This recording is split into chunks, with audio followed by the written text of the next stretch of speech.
Have you ever felt like no matter how hard you try, you're just never enough? Here's why, and it's going to change how you see every single person around you, including yourself. Okay, real talk for a second. You think you're alone in feeling that way. You're not. Most people wake up every morning thinking, I just got to push harder, do more, be more, and then I'll finally feel okay. But the truth is, that feeling, that constant drive, that itch in your chest that never goes away, it's not a flaw. It ain't broken wiring. It's actually the engine of what makes us human. And one man figured this out over 100 years ago, before therapy was even a thing people talked about over coffee. His name was Alfred Adler.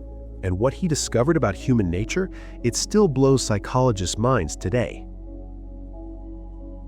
Now here's something most people don't know.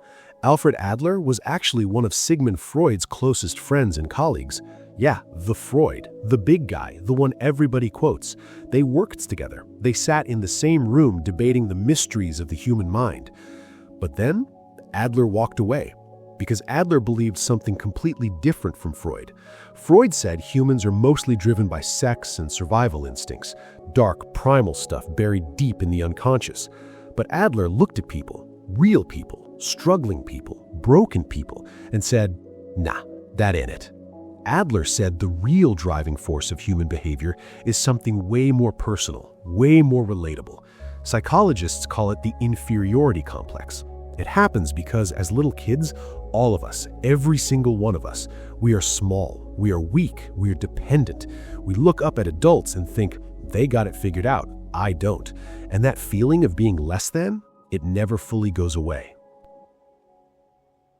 But here's the twist. And this is actually kind of beautiful. Adler said that feeling of inferiority isn't a curse. It's actually the thing that pushes us forward.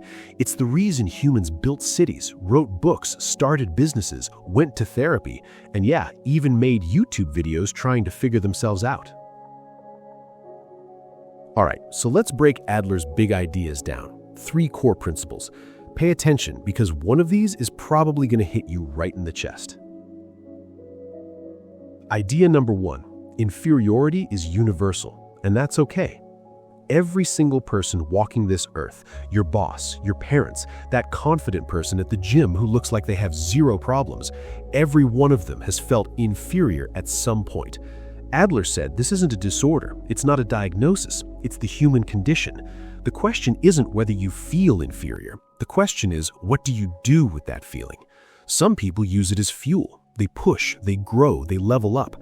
Adler called this striving for superiority, and not in an arrogant way. He meant striving to become a better version of yourself, to move from where you are to where you want to be. But other people, they get crushed by that feeling. They stop trying. They fake confidence. They put others down to feel bigger. They build walls. They quit before they even start.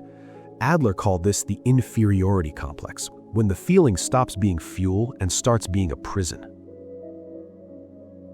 Sound familiar? Idea number 2, all behavior has a goal. Here's the one that's going to make you look at people and yourself completely differently. Adler believed that nothing we do is random. Everything has a purpose, a goal, even the stuff we're not proud of.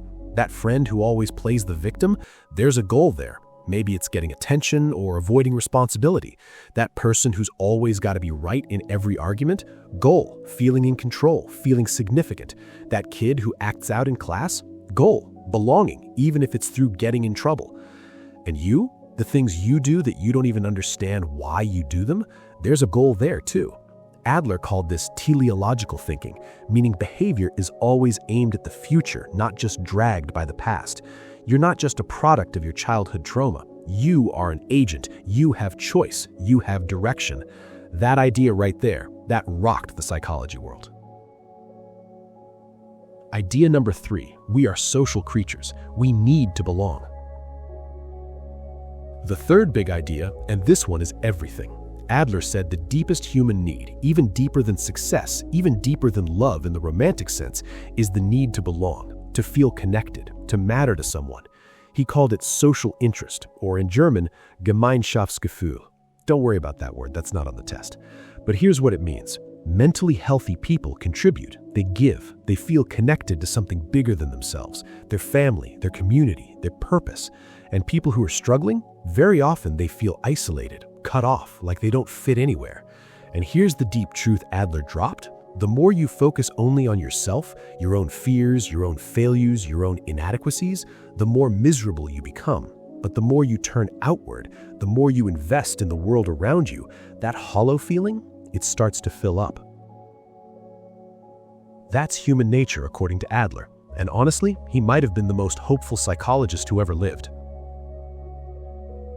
Now, if any of this hit close to home, if that idea of never feeling enough resonated with you on a level that made your chest tighten just a little bit, then there's one more video you absolutely need to watch next. It's right there, on your screen. We go deep on that one. We break down the real psychological reason behind that voice in your head that keeps telling you you're falling short, and more importantly, what you can actually do about it. Don't skip it. Real talk, that video might be the most important thing you watch this week.